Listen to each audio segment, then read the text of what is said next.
Gita platform पर हक्की बक्की सी खड़ी थी। उसकी घड़ी में अभी 8:35 ही हुए थे और 8:50 की गाड़ी कब की जा चुकी थी। ऐसा कैसे हो गया? स्टेशन मास्टर के कमरे में लगी क्लॉक की बड़ी सुई 9 को छोड़कर 12 को पार करती हुई 3 पर जा खड़ी हुई थी। जैसे छोटे मिनटों का बोझ ढोने वाली वह बड़ी सुई बड़े बड़े घंटों के बोझ को ढोने वाली छोटी सुई से दूर दूर रहने में ही अपनी शान समझती हो। वह कलाई पर बंधी हुई घड़ी देख रही थी। यह इतनी लेट कैसे हो गई? वह पूछ रही थी। धर्मपुर के लिए दूसरी गाड़ी? अधेड़ स्टेशन मास्टर अपने रजिस्टर को अलमारी में रख रहा था। बोला 12:10 की पैसेंजर है। गीता उस गाड़ी का समय जानती थी। 12:10 की पैसेंजर धर्मपुर पहुंचती है सुबह 5:55 पर। यह बात तो उसने बस ऐसे ही पूछी थी। उसने अपनी घड़ी ठीक कर ली। 9:20 हुए थे। जैतीपुरा का वह छोटा स्टेशन जंगली पोखर की तरह निस्पंद हो गया था। कुछ देर पहले गाड़ी आकर चली गई थी, जैसे उस पोखर में पास के पेड़ से कोई फल टूटकर गिरा हो। गाड़ी आने में करीब 3 घंटे बाकी थे।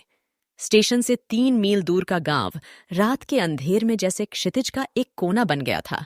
स्टेशन मास्टर अपने कमरे में ताला बंद कर अपने क्वार्टर में जाने की तैयारी कर रहा था। वह अंधेरे में गमसुम खड़ी थी। आपको धर्मपुर जाना है? हाँ। वेटिंग रूम खुलवा देता हूं। वेटिंग रूम में एक बड़ी सी गोल मेज बीच में रखी थी। उस पर मध्यम सा जलता हुआ लैंप था। आसपास 2-3 कुर्सियां और 2 ओर दीवार से लगी 2 लंबी बेंचें पड़ी थीं। बाहर अंधेरा खूब गहरा था। वह देख रही थी। बाईं ओर कुछ दूर लैंप पोस्ट के नीचे बैठे कुछ देहाती बीड़ी का धुआं उड़ा रहे थे। उनके साथ की स्त्रियां वहीं जमीन पर लेटकर सो गई थीं। वह एक लंबी आराम कुर्सी पर बैठ गई। उसकी पीठ दरवाजे की ओर थी।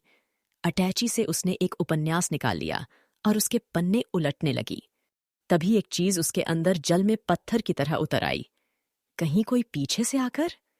वह खड़े होकर तेज सांसों से आंखें फाड़कर दरवाजे के बाहर देखने लगी। पटरियों के पास काला लबादा ओढ़े हुए दरख्त उसे तिलिस्मी उपन्यासों के पात्र जैसे लग रहे थे। उसने झांक कर बाईं ओर देखा। लैंप पोस्ट के पास बैठे धुआं उड़ाते यात्रियों की आवाज उसे बहुत अच्छी लगी। वह अंदर आकर सामने की कुर्सी पर बैठ गई। अब उसका मुंह दरवाजे की ओर था। वह उपन्यास पढ़ रही थी, पर बार बार उसे लग था कि दरवाजे में बाहर कुछ आकृतियां चल फिर रही हैं। वह बार बार नजर उठाकर देख चुकी थी। वहां कुछ भी नहीं था और सामने पटरियों के उस पार दरख्त थे, बेजान दरख्त। यदि ऐसे में कोई आ जाए? उस वीराने में उसके हृदय की धड़कन हथौड़े की तरह उसके कानों में बजने लगी। वह दरवाजे के पास आ खड़ी हुई। दाईं ओर से कोई आ रहा था। वह दरवाजे की ओट में हो गई। वह सीधा चला गया। शायद कोई रेलवे कर्मचारी था। उसने अपनी घड़ी की ओर देखा। पूरे 10 भी नहीं बजे थे। वह उसे देखती रही। सेकंड की सुई बहुत तेज दौड़ती थी। बाकी की दोनों सुइयां उसे स्थिर सी लग रही थीं, जैसे कोई स्टैंड पर खड़ी साइकिल की सीट पर बैठा पैडल चला रहा हो। पहिया तेज घूम रहा हो, पर साइकिल वहीं की वहीं हो। वह आकर कुर्सी पर बैठ गई। अब दरवाजा उसके बाईं ओर पड़ रहा था, क्योंकि वह उसकी ओर न अपना मुंह करना चाहती थी, न पीठ। लैंप पास लाकर वह उपन्यास के 2-3 पन्ने पढ़ गई। फिर उसे लगा जैसे दरवाजे से कोई अंदर आ रहा है। उसने चौंक कर देखा। वहां कोई नहीं था। शायद कोई दरवाजे के बाहर से निकल गया था। वह पढ़ रही थी। मन ही मन उसने निश्चय कर लिया कि अब वह इधर उधर नहीं देखेगी, बस पढ़ती ही रहेगी। पढ़ेगी नहीं तो समय कैसे कटेगा? और समय भी कितना विचित्र है। कभी हिरण की तरह चौकड़ी भरता निकल जाता है और कभी कीड़े की तरह सरकता भी नहीं। कभी व्यक्ति को अपनी गोद में बैठाकर हवा में उड़ता है, कभी उसकी गोद में बैठकर न खुद चलता है न उसे चलने देता है। वह पढ़ती रही। 2-1 बार आभास हुआ जैसे दरवाजे पर खड़ी कोई चीज उसका ध्यान अपनी ओर खींच रही है, पर वह अपनी नजर पंक्तियों पर गड़ाए रही। वह जानती थी वहां कुछ भी नहीं है, परंतु पुस्तक संभाले उसकी उंगलियां शिथिल पड़ने लगीं। दृष्टि पंक्तियों से फिसलती सी गई। उसने गर्दन मोड़ी, कनखियों से दरवाजे की तरफ देखा। वह अपने आप से देखने की चोरी कर रही थी। बाहर की वीरानी और भी गहरी और खामोश हो गई थी। उसने एक लंबी सांस ली, 2 और लंबी सांसें लीं। फिर वह लंबी सांस लेती गई, लंबी सांस लेती गई। लंबी सांस लेने से हवा की कुछ आवाज होती है। सारा वक्ष प्रदेश हिल जाता है और उस आवाज व हलचल में दिल की धड़कनें सुनाई नहीं देती। घड़ी में 10:22 हो गए थे। वह उठकर दरवाजे पर गई। बाईं ओर लैंप पोस्ट से बीड़ी का धुआं पहले से ज्यादा उठ रहा था। उसे खींच छूटी। उसकी गाड़ी क्यों छूट गई? उसकी घड़ी क्यों लेट हो गई? पर ऐसी बड़ी बात भी क्या हो गई? 12:20 वाली पैसेंजर तो मिल ही जाएगी। उसका स्कूल और घर स्टेशन के पास ही है। 7 बजे तक वह आराम से नहा धोकर स्कूल पहुंच सकती है। लेकिन यह घबराहट कैसी? क्या उसे डर लग रहा है? किसका? भूत प्रेत का। वह भूत प्रेत नहीं मानती। फिर किसी पुरुष का? हाँ, यह पुरुष जरूर डर की चीज है। स्त्री को देखकर हर पुरुष अपनी ओर देखता है। वह देखता है कितनी मोटी मोटी रस्सियों से उसे जकड़कर स्त्री को चिड़िया की तरह फुदकने के लिए आजाद छोड़ दिया गया है। पर कभी तो ये रस्सियां शिथिल हो ही जाती हैं। और तब वह फिर बेंच पर आ बैठी। उसने अपना उपन्यास खोल लिया और पढ़ने लगी। कनखियों से वह दरवाजे की ओर देख लेती थी। उसे बार बार जम्हाई आ रही थी। कहीं एक प्याला चाय मिल जाती। पर यह स्टेशन कितना छोटा है। उसने उपन्यास पूरा कर लिया। उसका उपन्यास भी कछुआ चाल मार का है। पन्ने पड़ जाओ, कोई खास बात ही नहीं होती। लेकिन उपन्यास का यह स्थल कुछ अधिक रोचक आ गया था। मानसिक अतरद्वंद्व में फंसा रहने वाला नायक अब नायिका की बड़ी बड़ी आंखों में भरे हुए आंसुओं से कुछ द्रवित हो गया था। दोनों बंगले के पिछवाड़े खड़े आपस में कुछ बातें कर रहे थे। नायिका के पिता के आ जाने की किसी भी समय संभावना थी, और यदि वह आ जाए तो? कोई आ गया। उसने फिर सिर उठाकर देखा।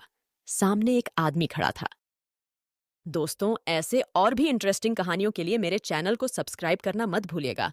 तो आइए अब आगे सुनते हैं। उसे लगा उसके दिल पर कोई बड़ी सी बोझिल चीज झट से आ गिरी है। वह हड़बड़ाकर खड़ी हो गई। पुस्तक उंगलियों से छूटकर जमीन पर आ गिरी। मेज पर रखा लैंप डगमगा गया। उसे लगा उसकी उंगलियों का खून किसी ने निचोड़ लिया है। उस आदमी के दोनों कंधों पर थैले लटक रहे थे। उसके बाएं हाथ में एक छोटा सा बिस्तरा था और दाहिने हाथ में एक सूटकेस। उसका कद ठिगना था। सिर पर आगे के बाल झड़े हुए और पीछे के कुछ लंबे थे। पुराने फ्रेम और मोटे शीशे के चश्मे के पीछे से झांकती हुई आंखें, बड़ी बड़ी बिखरी मूंछों से ढंके होंठ जिन पर विचित्र सी थिरकन हो रही थी। क्यों? डर गई? अपने सामान से लदा लदाया वह हंस रहा था। लैंप के मध्यम प्रकाश में उसे वह हंसी श्मशान में चमकने वाली आग की तरह लगी। बैठ जाओ ना। वह फिर हंसा और मुड़कर दूसरी ओर वाली बेंच के पास जाकर अपना सामान रखने लगा। उसने धीरे से अपना उपन्यास उठाया और कुर्सी पर इस तरह डरते डरते बैठ गई जैसे वह कोई दंडाधिकारी हो। वह इधर उधर देखती, फिर उसे देखने लगी। वह अपना सामान संभाल रहा था और कुछ गुनगुना रहा था। फिर वह बेंच पर बैठ गया और चमकती आंखों से उसे देखने लगा। कहाँ जाओगी तुम? वह कसमसाई। बोली, धर्मपुर। धर्मपुर? हाँ, मैं भी वहीं उतरूंगा। सुना है शिवजी का बड़ा पुराना मंदिर है वहां। हाँ, तुम वहां क्या करती हो? स्कूल में पढ़ाती हूं। अच्छा मास्टरनी हो, उसने हंसकर कहा। इस जैतीपुरा में तुम्हारा कौन है? मेरी मां है। कहकर उस मध्यम रोशनी में जब उसने उसकी तरफ देखा तो वह कांप उठी। वही मुस्कुराहट उसके होंठों और आंखों से झर रही थी। वह आदमी उठा और दरवाजे की ओर चला। वह उसे सहमी सी देखती रही। वह दरवाजे से बाहर चला गया। वह पढ़ रही थी, पर बार बार उसका ध्यान उस आदमी की ओर जा रहा था। फिर जैसे वह उसके वापस आने की प्रतीक्षा कर रही हो। वह नजर उठाकर दरवाजे की ओर देख रही थी। उसे लग रहा था कि उस आदमी को बाहर गए बहुत समय हो गया है। थोड़ी देर में वह लौट आया। उसने पुस्तक पर झुकी नजरों से उसके आगमन को देखा। लग रहा था जैसे कोई हाथी चल रहा हो। सुनो, उसने चौंक कर देखा। वह अपनी बेंच पर बैठा मुस्कुरा रहा था। मैं जरा लेट रहा हूं। अगर सो जाऊं तो गाड़ी आने पर जगा देना। जगा दोगी ना? कहते कहते वह बेंच पर लेट गया और उसके मुंह से फिर हंसी का स्वर फूट निकला। वह लेटा लेटा ही बोला, तुम सो तो नहीं जाओगी? दोनों की ही गाड़ी छूट जाएगी। और वो हंसने लगा। उसने करवट बदल ली। वह कुछ नहीं बोली। उस आदमी से उसे डर तो लग ही रहा था। मौका होता तो उसे उस पर गुस्सा भी आता जो इतनी उन्मुक्तता से उससे बातें किए जा रहा था।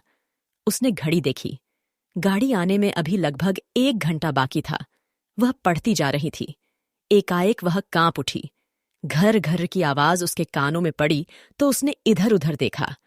मेज के उस पार बेंच पर लेटा वह आदमी खर्राटे भर रहा था। वह अपने उपन्यास से जूझ रही थी, पर कुछ कुछ क्षणों के बाद अनायास ही उसकी नजर उस आदमी पर पड़ रही थी।